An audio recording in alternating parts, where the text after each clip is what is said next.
With assistance from the United States, the country of South Sudan gained its independence from Sudan in 2011.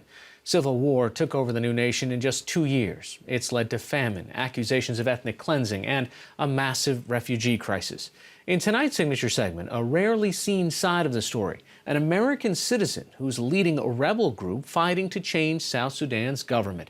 This report was produced with support from the U.S. Holocaust Memorial Museum's Center to Prevent Genocide. NewsHour Weekend special correspondent Simona Foltine and journalist Jason Patinkin made the treacherous journey into South Sudan. In the hills of northeastern Uganda, a concealed forest path leads across the border into South Sudan. The young nation, mired in a 4-year civil war, is increasingly difficult for journalists to access. So we use this hidden route to enter into rebel-held parts of the country. So this is the river. We are traveling with Martin Abucha, a commander with a rebel group called the Sudan People's Liberation Army in opposition. What separates Abucha from other combatants in this war is he's a dual South Sudanese and American citizen with family in the United States. I would like to enjoy eating hamburgers. I would like to enjoy going to Burger King or McDonald's with my daughters and things like that. But I feel it's an obligation that I must carry. I don't want my kids to go through this. As we pass the peak of this hill, we cross into South Sudan and meet the rebels. For the next 4 days, we'll travel with Abucha to a base to see how these soldiers live and why they fight. Abucha is 45 and his life now is a far cry from his comfortable life in the United States. I have a tent, but it's necessary to have a sleeping mat. This is my military fatigue. Abucha is determined to fight to overthrow a government that stands accused of widespread human rights abuses and ethnic cleansing. You know, to us, we are not rebels. We're people fighting for their rights. Abucha's journey to the U.S. began in 1995 when at age 22 he obtained a visa to enter the U.S. as a refugee from Sudan. He followed an uncle to Phoenix and ended up living there on and off for 15 years. My whole goal of going there was to just get an education. After earning a Bachelor of Science, Engineering and Masters of Business degrees, Abucha worked for companies like Honeywell and Hewlett-Packard. He started a family, became a citizen, and a leading figure of Arizona's growing community of South Sudanese refugees. Phoenix is still my home. That's where I have my buddies. But do you sometimes miss the comforts of the United States? Sometimes, yes. Sometimes. But if I look into the suffering of our people, I think I should spend more time here. This is primitive, yes, it is. But we're good with it, as long as nobody sits on us. We don't want to be imposed on. We want to govern ourselves.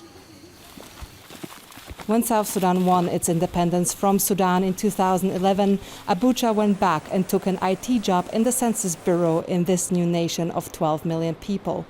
Abucha says there was rampant corruption in the fledgling government.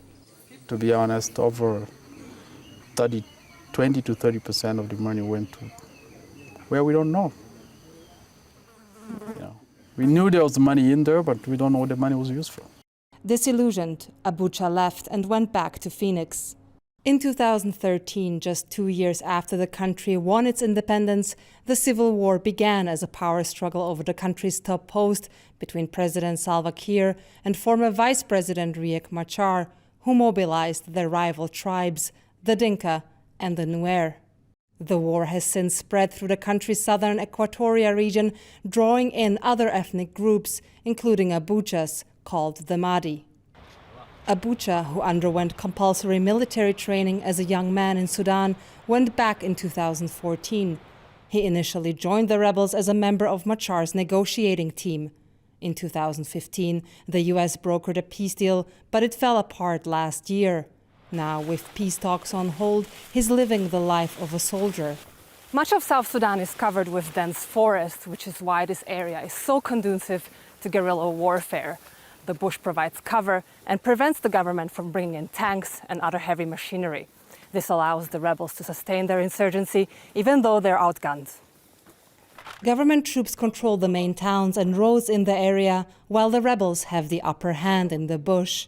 Many young men joined the Sudan People's Liberation Army in opposition because of atrocities committed against their communities. Lokuku Charles says the South Sudanese army went after his family in Equatoria. They went at home. They came and arrested all the family members. 3 sisters is arrested, and my mother arrested, and my wife with my children, which means all of my future. What do you think happened to them? What I think happened to them is they are dead. That's why I have 4 years in the bush. I have nowhere to go. To show us the devastation of the war, Abucha wanted to take us to his hometown called Loa. To get there required traveling deep into rebel territory. First, we crossed the Nile River, which flows north through South Sudan in small dugout canoes. Then we hiked for 2 days through the dense bush, escorted by the rebel soldiers. Every so often, we stopped to wait for the green light of a reconnaissance unit ahead of us to make sure it was safe. Approaching the village, we saw dozens of burned houses. When we came here last year in September, the houses were all intact. Now they're gone. All had property inside, all had windows. Now you can see. Christian missionaries built this cathedral in the early 20th century. This was a very beautiful church. We used to do the way of the cross during Easter. This is where we used to go. We go around this way, and you go back to the altar. I was an altar boy here in this church as well. Last year, rebels say government soldiers looted and ransacked the church, its health center and school, turning this once vibrant community into a ghost town. Independent observers, including the United Nations and Human Rights Watch, blame President Kiir's army for most of the atrocities in this war, including civilian massacres and mass rape. But the rebels are accused of atrocities too. For instance, in Equatoria, they've carried out attacks on army convoys that sometimes escort civilians. Abucha accuses the army of using civilians as human shields and denies targeting them. We have no intent of killing any civilian. If any civilian gets hurt in our operations where our forces are engaged, it's very unfortunate. Even lately, the government starts moving with civilian vehicles and soldiers in these vehicles shooting. And this is very dangerous for the civilians. But you still attack convoys with civilians? We don't attack a convoy of civilians. We have never done that. It's only that when we begin to take fire from these vehicles, and they may be civilian vehicles, but they're shooting at us.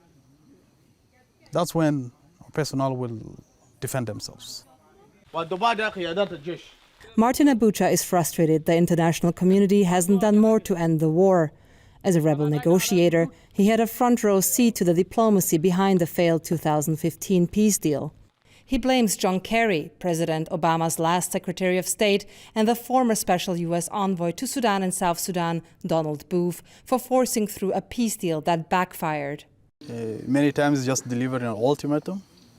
The parties were not allowed to negotiate, but things were imposed on them, and it was very unfair. And unfortunately, the agreement collapsed. Abucha says the U.S. imposed a power-sharing agreement that divided government posts between President Kiir's loyalists and Machar's camp, but failed to ensure it was implemented. The demilitarization of South Sudan's capital, Juba, never happened, and the ceasefire never took hold. When the United States signed off that document as a guarantor, when things went wrong, they were not there to support it. When it was being violated, they did nothing about it. Abucha says U.S. diplomats failed to stop President Salva Kiir from reneging on the deal.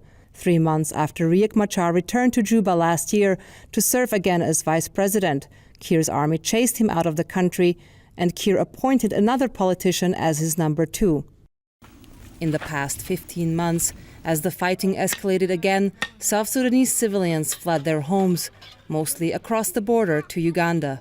Today, if you have over 1 million people displaced and have taken refuge in Uganda in particular, it was because of that crisis. Food shortages resulting from the civil war have left 6 million South Sudanese, half the population, dependent on international aid. As Martin Abucha sees it, Political negotiations needed to end this war require stronger engagement by global and regional powers. He says the U.S. offers humanitarian aid, but stands on the sidelines as the violence continues. The United States government is saying they'll spend over $2 billion since 2013. But I'm sure they could have spent less and stopped this war. We're talking about just the cost for human resources. I don't know how many people have died, that you can never put value to the number of lives lost.